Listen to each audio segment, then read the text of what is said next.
A lot has been written and said about the British rule in India. If you read their version of history, you would think that the British Raj was the best thing that could have ever happened to India. But the fact is that the British looted India. A greedy and racist British Raj financed its industrial revolution by robbing India, and now there is more data to prove it. A study by Indian scholars reveals stunning numbers. The British looted as much as $45 trillion. Let that number sink in. 45 trillion dollars between 1765 and 1938. Just so that you get a sense of how big this sum is, let me give you another figure. The amount of money that the British looted from India, $45 trillion, is 17 times the current GDP of the UK. 17. That's how much India, which used to be one of the richest countries in the world, was reduced to one of the poorest. But defenders of the British Raj would argue otherwise. They claim to have given India democracy, a free press and the rule of law. They claim to have built the Indian railways, taught Indians how to speak English and even play cricket.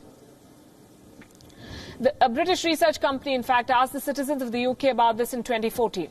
What they found is astonishing. Nearly two-thirds of British citizens feel that the empire was something to be proud of. They did well, they believe. And that includes their politicians. They share this belief. One notable member of this club is a former Prime Minister. When David Cameron was in office, he was asked about his thoughts on the empire, and he said, there is a lot that Britain can be proud of.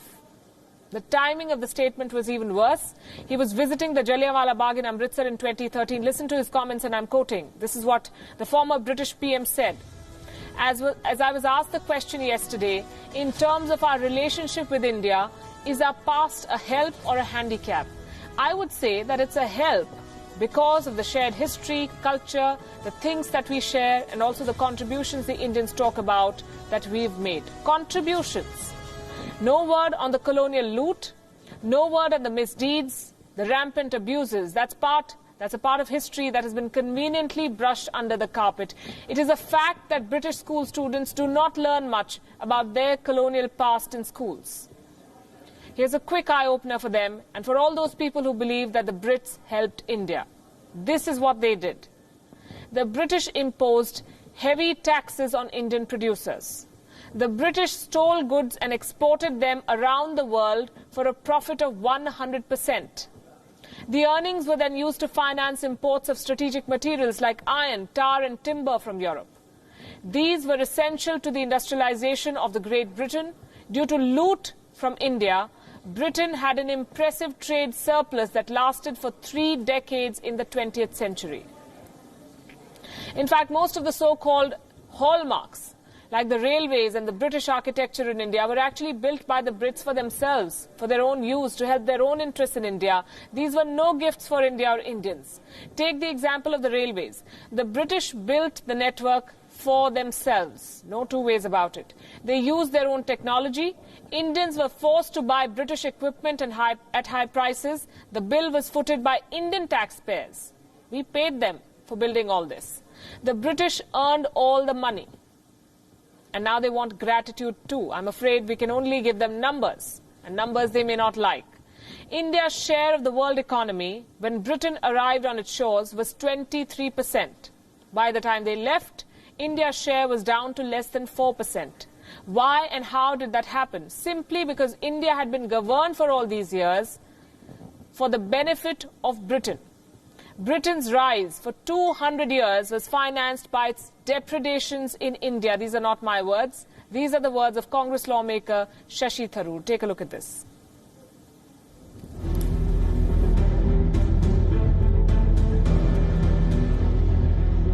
It was a rare moment in Indian politics.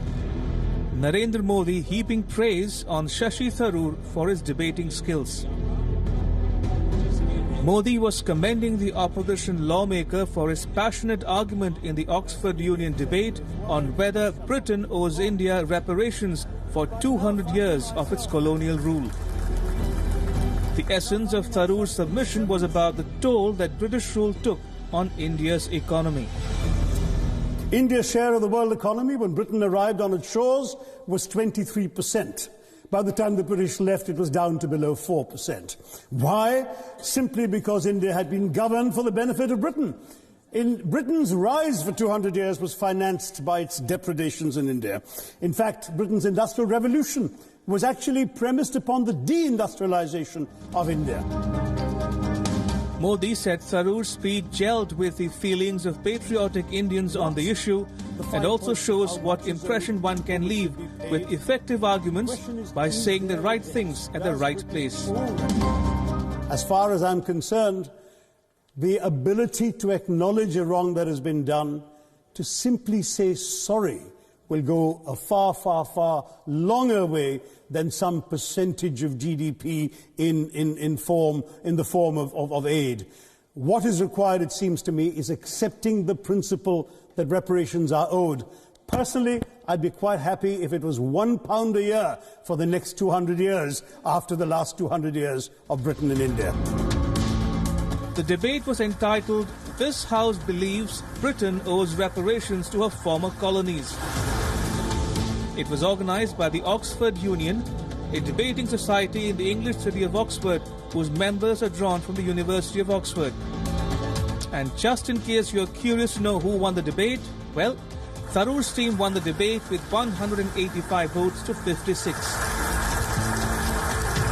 Bureau Report, WION, World is One. Handloom weavers, for example.